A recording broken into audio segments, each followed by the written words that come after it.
Portmore squeezed by Cavalier, Treasure Beach are officially relegated, and it was a wild, crazy match between Molynes and Tivoli. But we start one place and one place only, and that's at Anthony Sporting Complex, where the Lions had a tough time in the jungle. This is Match Week 23 Review Show. Yeah, people, welcome back to JPL Fun, and in a week where the JPL has been overshadowed by first election, as well as, the whole entire Bailey and Jamaica Reggae Boys stuff that's going on, JPL is still here for you people who love the league. We still keep it locked, the match is still a go on, and honestly this crazy midweek round had a lot of goals, over 30 of them in fact.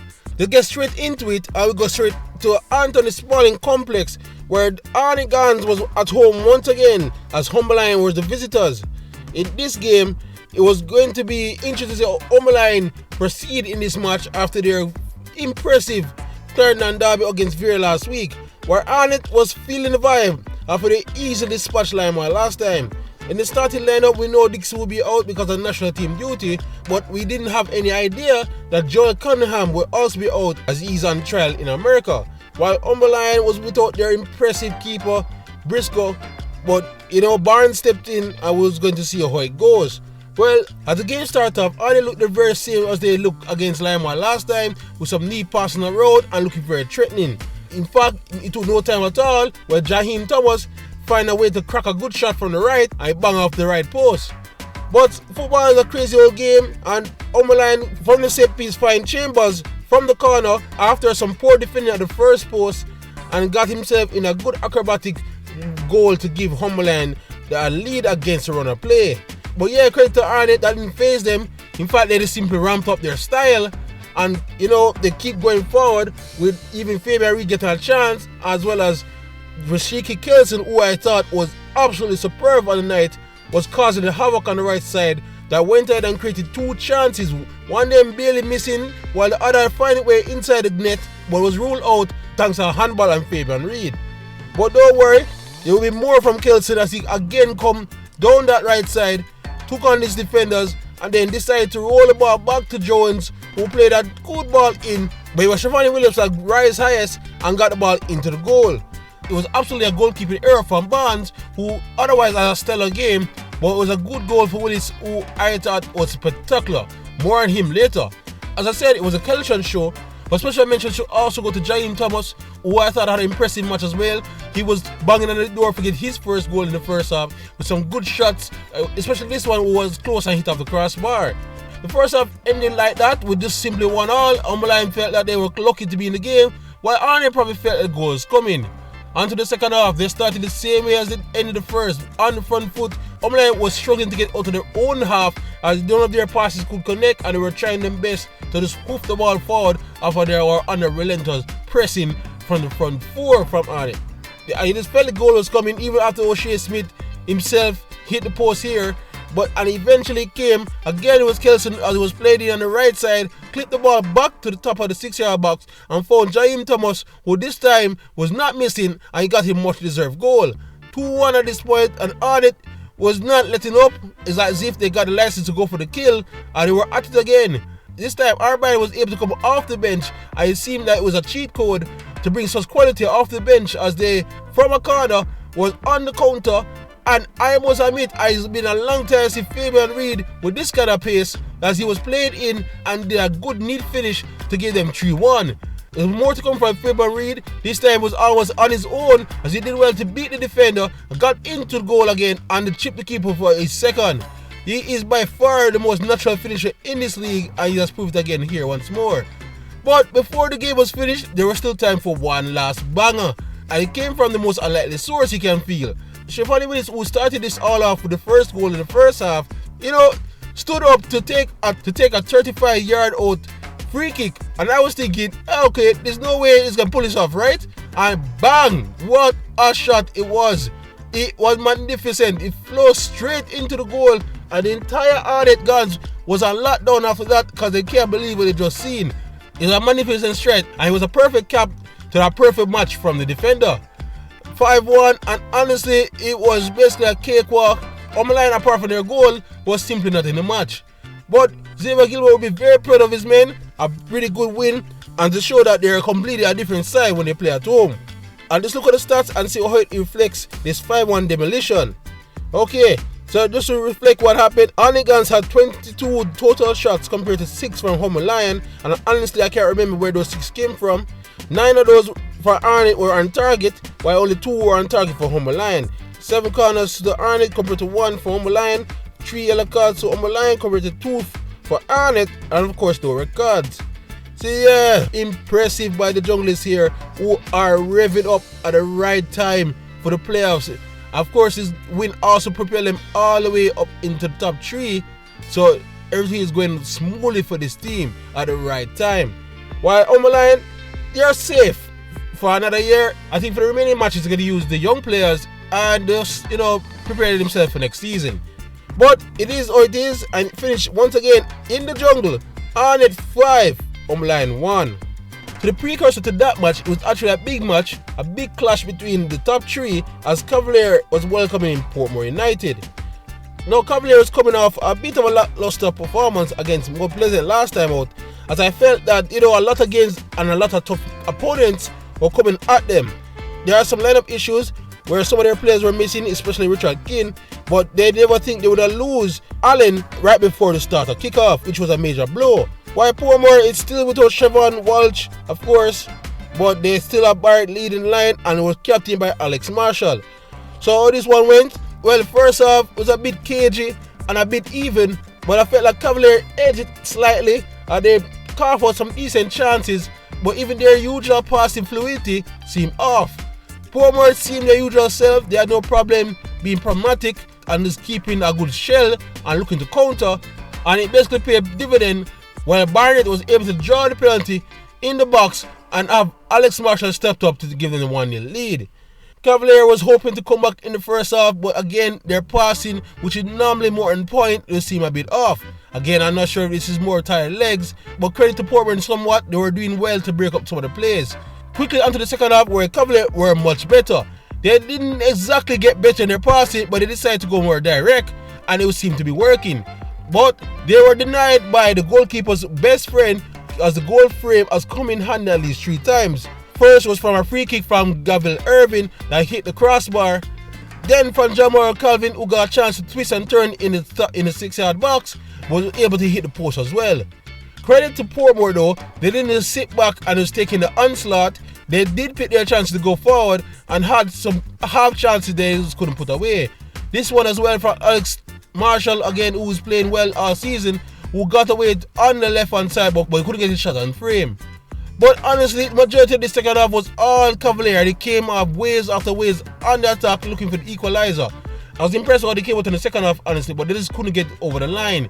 This one last chance here by McCleary as he did a looping header but couldn't get it underneath the bar as he got agonizing for a corner. Disappointing for Cavalier, and the game finished 1-0 at that point. So how did the stats reflect this game? So just to show how even it was, Cavalier had 12 total shots compared to Portmore 11. Cavalier had 3 shots on target compared to Portmore's 2. 8 corners to Cavalier as they were ramped up in the second half compared to 3 from Portmore. 5 yellow cards to Cavalier compared to 1 by Portmore. So yeah, Cavalier was really going at it, but it just couldn't get it over the line in the end. A valiant try for them, but unfortunately, as we will talk about a bit later, they have slipped down all the way down the table after this one loss. While Portmore is just being Portmore, honestly. They have been doing what they always been doing all season and then picked up another vital win. So again, it finishes Cavalier 0, Portmore 1.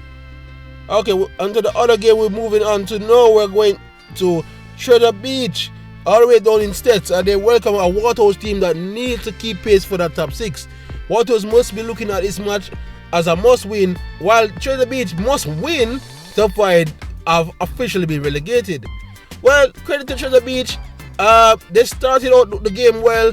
They were on more the front foot against Waterhouse really, but Waterhouse did enough in the first half through that guy again, Andre Fletcher, to give him a 1-0 lead when he struck in the third minute.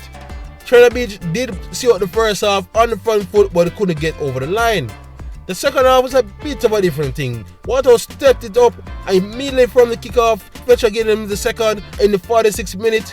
and then got his hat trick in the 59th minute. The game was finished off by Jamaican in the 64th minute. At this point at 4-0, they made some changes and they took the foot off the gas. Here Treasure Beach did salvage some pride as Brian got his first and Treasure Beach first at the 77th minute, while Smith brought another one back for Treasure Beach in the 84th minute. But it was too little too late as Waterhouse seek out what was in the end an easy enough victory and a vital victory to keep them in pace with the top 6. So let's look at the stats for this one. Yeah, Treasure Beach, as I said, were a bit better in the first half. They had 8 total shots compared to Waterhouse 11.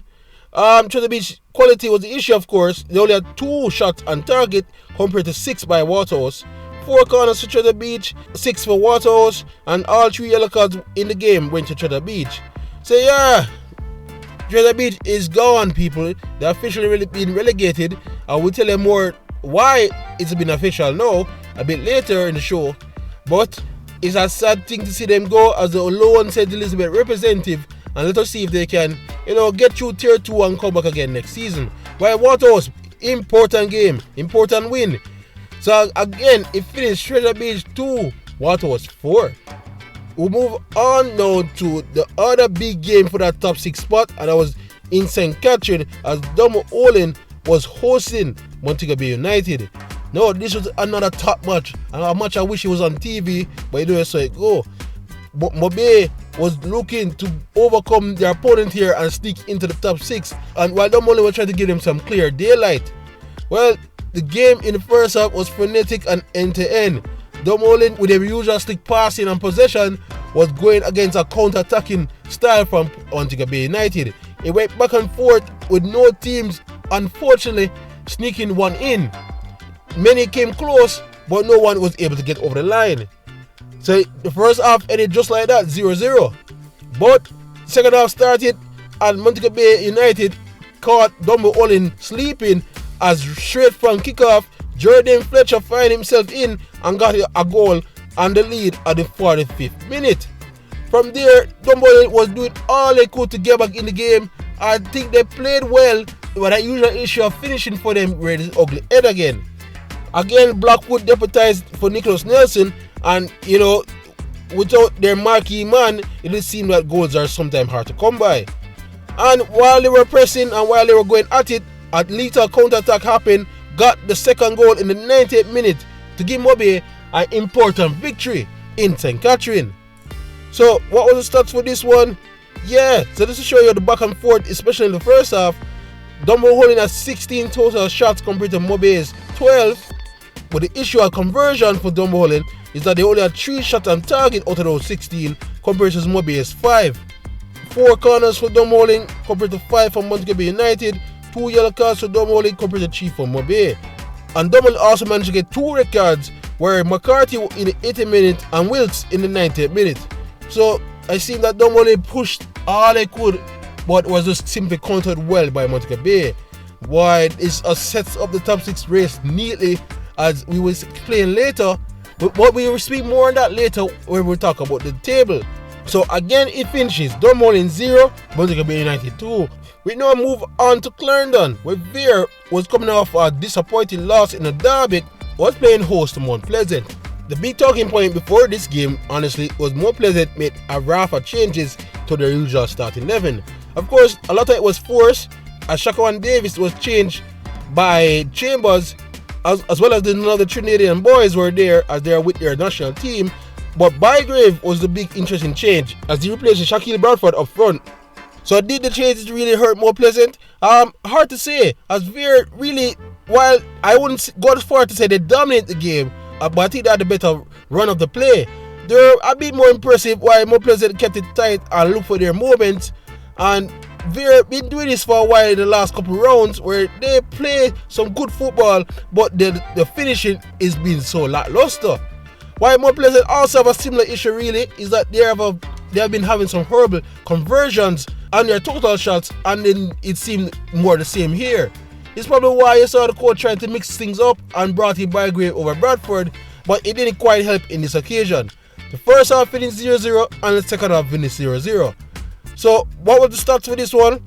Yeah, as I said, more of the same for Vere. That 10 total shots, and Mount Pleasant also have 10 total shots.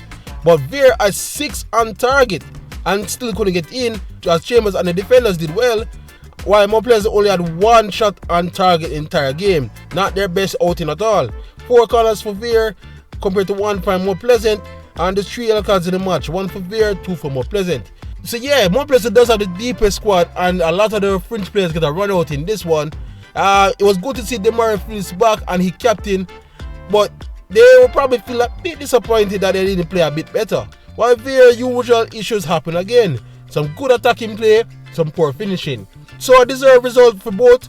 Again, it finished Veer 0, Mount Pleasant 0. So we now move on to Lime Hall, who was hosting Harbour View. Lime Hall, of course, as they could get the news by now that they have been officially relegated, was hosting Harbour View, who basically was safe at this point and probably want to finally give their fans something to celebrate after their 50th anniversary. And oh boy, they did. They ran out a Lime Hall biliously, as Demar Rose, who I think has been by far the best midfielder in this team, got things started in the 4th minute with a goal. They didn't let up there. Brown got one in the 18th minute, and from there, Anglin even got on the score sheet in the 42nd minute. There was no break for Lime Hall. They came again with Damian get one in the 44th minute.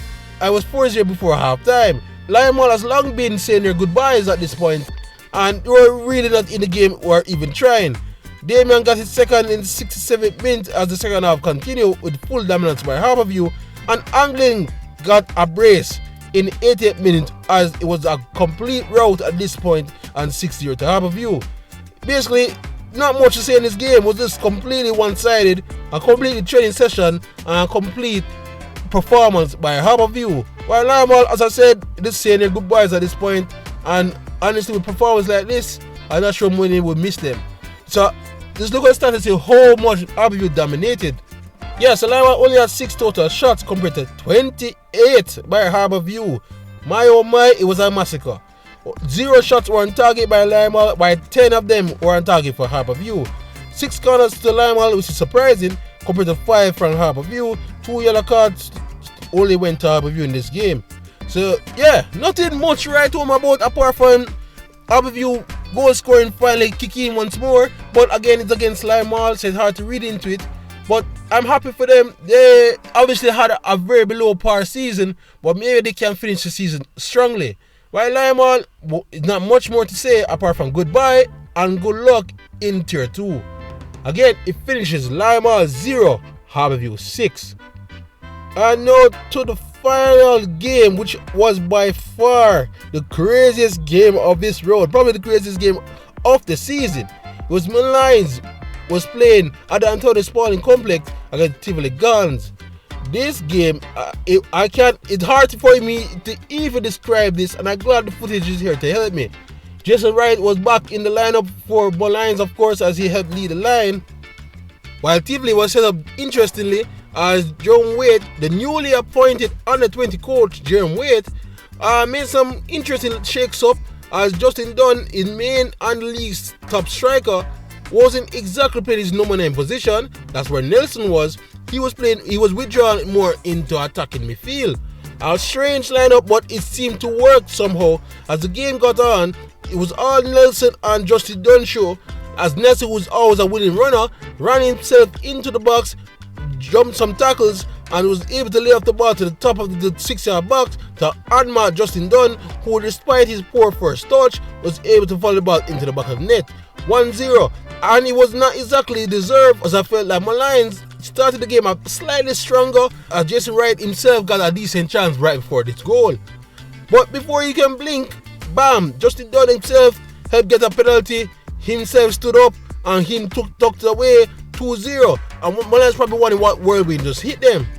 But credit to them, they've been playing some good football ever since their new coach Thomas has come in place, and Jason Wright got another chance, which I thought he was going to miss, of course, as he cut the lead by 1 for Molynes. The half ended as Molynes was trying to get an equalizer, but it finishes 2-1 in the first half. The second half, though, was just absolutely crazy and just unbelievably poor defending from both teams, and it's hard to explain.